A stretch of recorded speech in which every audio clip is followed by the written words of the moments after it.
Hola, ¿qué tal? Buenas tardes a todas y todos a su clase de Derecho Constitucional. El día de hoy vamos a hablar acerca de un tema muy importante que lleva por nombre la Suprema Corte y el control de constitucionalidad. Este tema tiene importancia porque vamos a platicar acerca de los parámetros que tiene esta forma de poder interpretar la norma. Recordemos que la Suprema Corte de Justicia de la Nación es aquella máxima intérprete dentro de nuestro país. En cuanto al espíritu de la norma refiere, ¿verdad? O sea, ¿qué quiere decir el legislador al momento de legislar? Valga la redundancia. Entonces, vamos a compartir pantalla y empezamos a explicar a detalle este tema.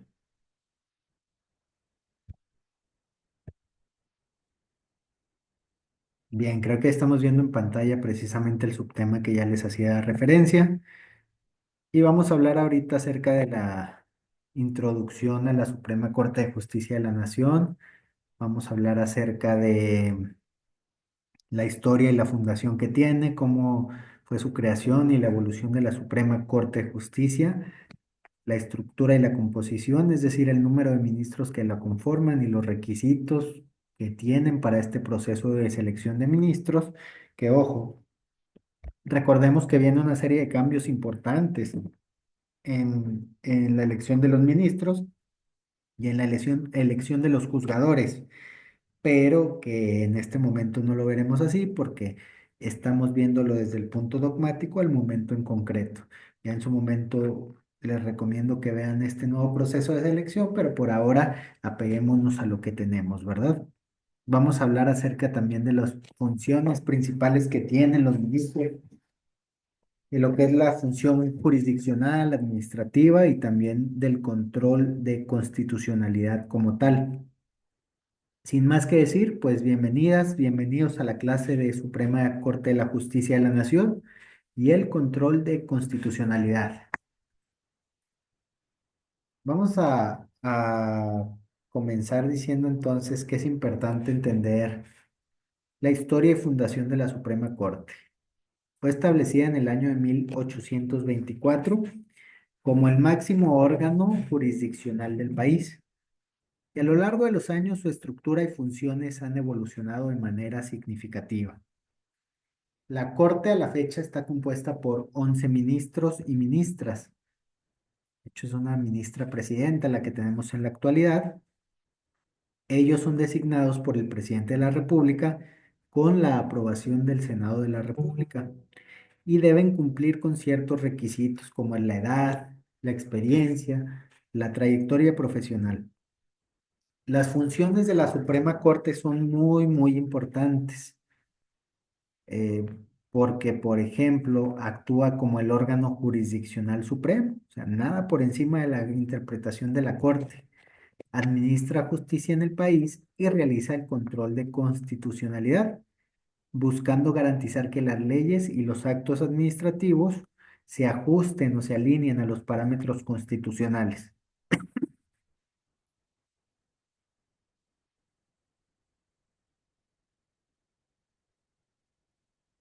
Les voy a dejar unos segundos en pantalla lo que acabamos de referir a efecto de que puedan tomar apuntes y también de si tienen alguna duda respecto a este punto número uno, lo puedan también ir puntualizando en sus apuntes.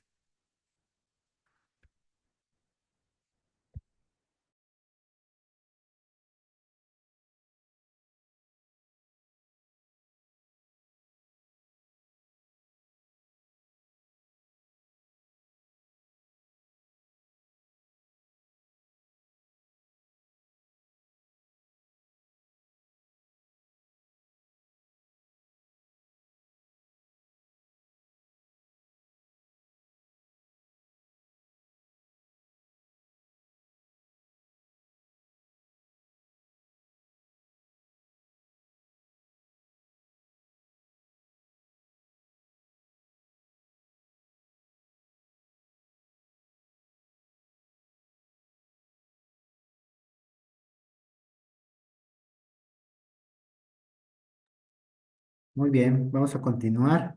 Y el segundo punto que vamos a abordar el día de hoy son las funciones jurisdiccionales de la Suprema Corte. De esto vamos a mencionar aspectos relevantes como lo que es la jurisdicción constitucional, los casos de controversia constitucional y las acciones de inconstitucionalidad. Asimismo, vamos a hablar acerca de la jurisdicción penal, vamos a ver casos de competencia originaria, también vamos a hablar acerca del juicio político y la revisión de las sentencias. Y en materia civil y mercantil vamos a hablar acerca de estos juicios con la resolución de conflictos de competencia dentro de los tribunales. La Suprema Corte ejerce varias funciones jurisdiccionales muy importantes para el sistema judicial mexicano. En el ámbito de la jurisdicción constitucional, resuelve casos de controversias constitucionales y acciones de inconstitucionalidad, lo que permite intervenir en conflictos sobre la validez de las leyes o actos administrativos frente a la Constitución. En la jurisdicción penal se encarga de los casos de competencia originaria, como lo es el juicio político contra los altos funcionarios y también la revisión de las sentencias en casos específicos. Además, en la jurisdicción civil y mercantil, actúa como una última instancia para resolver conflictos de competencia entre tribunales inferiores, buscando o asegurando de esta forma la uniformidad en la aplicación de la ley.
Muy bien, vamos a continuar con el tema del día de hoy. El siguiente subtema es el control de constitucionalidad en México. Vamos a referir muy brevemente el tema del concepto y el objetivo, que como objetivo podemos tomar el garantizar la supremacía de la Constitución y sobre todo su correcta interpretación, los tipos de control que existen, que es el control difuso y el control concentrado, los mecanismos y procedimientos a través de acciones de inconstitucionalidad, controversias constitucionales y revisiones de sentencias. El control de constitucionalidad es muy importante para asegurar que todas las leyes y actos administrativos se alineen con los principios establecidos en la Carta Magna. Este control puede ser difuso o puede ser concentrado. El control difuso va a hacer referencia a aquel control que sucede cuando cualquier juez en cualquiera de las instancias pueda declarar la inconstitucionalidad de una norma y en ese momento decida la inaplicación. Es decir, yo no aplico esta norma porque considero que es contraria a lo que dice la Constitución. Por otro lado, el control concentrado está reservado a órganos especializados, como lo es la Suprema Corte de Justicia, que revisa la constitucionalidad de manera sistemática y general. Los mecanismos y procedimientos que se utilizan para llevar a cabo este control pueden ser, por ejemplo, las acciones de inconstitucionalidad que pueden ser promovidas por diversos actores, como son las controversias constitucionales de autoridad a autoridad, la revisión de sentencias también puede ser otro ejemplo, que puedan contradecir dentro de su fondo la Constitución.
Ok, continuemos con los procedimientos para la acción de inconstitucionalidad. ¿Cómo se hace esta acción de inconstitucionalidad o cómo se lleva a cabo? Bueno, tiene ciertos requisitos y procedimientos. Por ejemplo, la legitimación activa, los plazos y las formalidades. Dentro de las sentencias y los efectos, también vemos los efectos de las sentencias de inconstitucionalidad sobre una ley impugnada, es decir, que también puede ser dentro de una sentencia este efecto de declararlo inconstitucionalidad. Y, por ejemplo, en casos históricos ha habido promoventes de acciones de inconstitucionalidad que han derivado en este análisis de determinar si una acción es contraria o no a la norma. Para presentar una acción de inconstitucionalidad, entonces, para ir aterrizando, decimos que se debe cumplir con ciertos requisitos y procedimientos. Uno es la legitimación activa. Esta está reservada a actores específicos, como lo puede ser, por ejemplo, el Procurador General de la República, las legislaturas locales o una fracción de legisladores federales. Los plazos también es importante tomarlos en cuenta. Son plazos para presentar la acción de inconstitucionalidad y las formalidades del procedimiento, que son estrictos para asegurar la validez dentro de un proceso. Tenemos que remitirnos a la norma y ver qué plazos y procedimientos exigen para poder cumplir cabalmente con uno de ellos, pues si no cumplimos con uno, no estamos cumpliendo con la forma, y si no se cumple con la forma, pues no se va a poder llevar a cabo de manera adecuada este procedimiento. Las sentencias de inconstitucionalidad pueden tener efectos normativos generales que anulan por completo una ley impugnada y deben ser atacadas por todas las autoridades y los tribunales. Ejemplos históricos de acciones de inconstitucionalidad han marcado precedentes importantes en la interpretación de la Constitución y también en la protección de los derechos fundamentales.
Ahora vamos a hablar acerca de otro medio de control, que son las controversias constitucionales.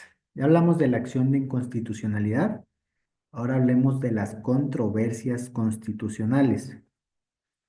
Y vamos a decir que es un proceso que va a servirnos para resolver conflictos entre autoridades. Los actores pueden iniciar una controversia y cada uno va a tener su rol.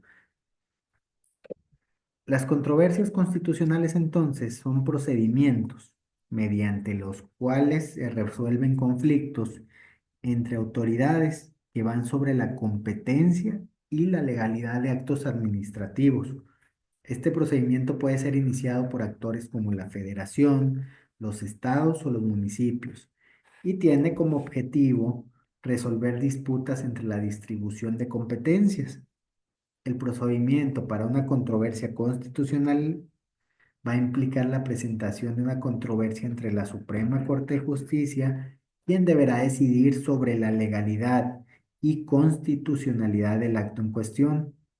Casos notables de controversias constitucionales, han influido de manera significativa en la delimitación de competencias entre distintos niveles de gobierno y en la interpretación de la Constitución.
Muy bien.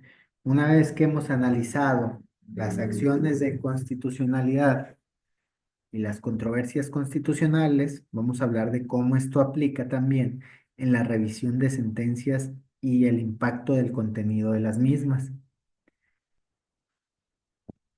La revisión de sentencias, para ponerlo en palabras más sencillas, es el mecanismo por el cual la Suprema Corte examina y puede modificar o inclusive anular sentencias de tribunales de bajos a los inferiores que se consideren contrarias a la Constitución. Este procedimiento garantiza que las decisiones judiciales estén alineadas con los principios constitucionales. Los efectos de la revisión incluyen la posibilidad de establecer precedentes y orientar la interpretación de la ley en casos futuros. Ejemplos de sentencias revisadas han tenido un impacto profundo en la jurisprudencia, influyendo en la forma que se aplican los derechos y también en cómo se resuelven los conflictos dentro de un sistema jurídico.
Muy bien, ahora que ya vimos todos este tipo de mecanismos y las revisiones, vamos a hablar de qué rol tiene la Suprema Corte en cuanto a la protección de los derechos fundamentales. Y ya dijimos, por ejemplo, que la Suprema Corte es el órgano máximo judicial dentro de nuestro país, es decir, no hay tribunal por encima de la Suprema Corte, al menos no de fuero interno, es decir, a nivel Estado es el órgano máximo. Recordemos que algunas cuestiones estarán supeditadas derecho internacional. Sin embargo, de manera interna, no hay órgano que pueda estar por encima de la Suprema Corte. ¿Qué rol tiene? Bueno, tiene un rol de protección de derechos fundamentales, de sentar jurisprudencias y precedentes, es decir, cómo se interpreta la norma, el espíritu que el legislador le quiso dar al momento de poner la norma dentro de una ley. Y también vamos a hablar de los desafíos y críticas en los que se enfrenta la Suprema Corte. La Suprema Corte desempeña un rol importante en la protección de derechos fundamentales, pues garantiza que las leyes y los actos respeten los derechos consagrados en la Constitución. La Corte utiliza la jurisprudencia y precedentes para establecer normas y principios que protejan este tipo de derechos. A través de sus decisiones, la Corte ha influido en la interpretación y en la aplicación de derechos fundamentales en México. Sin embargo, enfrenta desafíos y críticas, como la percepción de falta de independencia, la presión política, y todo esto puede afectar su capacidad dentro de la esfera protectora de derechos humanos de una forma efectiva y sobre todo objetiva.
Muy bien, vamos a llegar ya al último subtema o el último punto de análisis de clase del día de hoy, que son precisamente las conclusiones y las perspectivas futuras.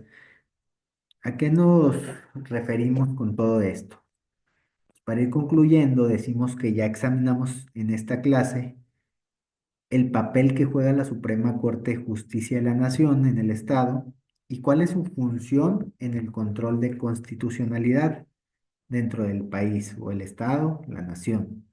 La Corte no solamente actúa como el órgano jurisdiccional superior, sino que además juega también un papel fundamental en la protección de la Constitución y de los derechos fundamentales. La importancia en el sistema jurídico es entonces innegable, ya que asegura la supremacía constitucional y también el respeto por el Estado de Derecho. Sin embargo, es importante, antes de cerrar, que recordemos que la Corte va a enfrentar diversos desafíos y encuentra o se encuentra actualmente en una posición clave que enfrenta futuros cambios y reformas. Mantenerse informados sobre estas dinámicas va a ser muy importante para ustedes como estudiosos y estudiosas del derecho para que puedan entender la evolución de un sistema constitucional y judicial en el país. Sin más por el momento, con eso vamos a ir cerrando. Podemos ver en pantalla las conclusiones. Dudo que necesiten tomar apunte de esto, porque ya hablamos muy brevemente de qué es lo que pudimos ver el día de hoy en la clase y son estos consejos que les puede dar uno como abogado para que precisamente les favorezca en su desempeño profesional.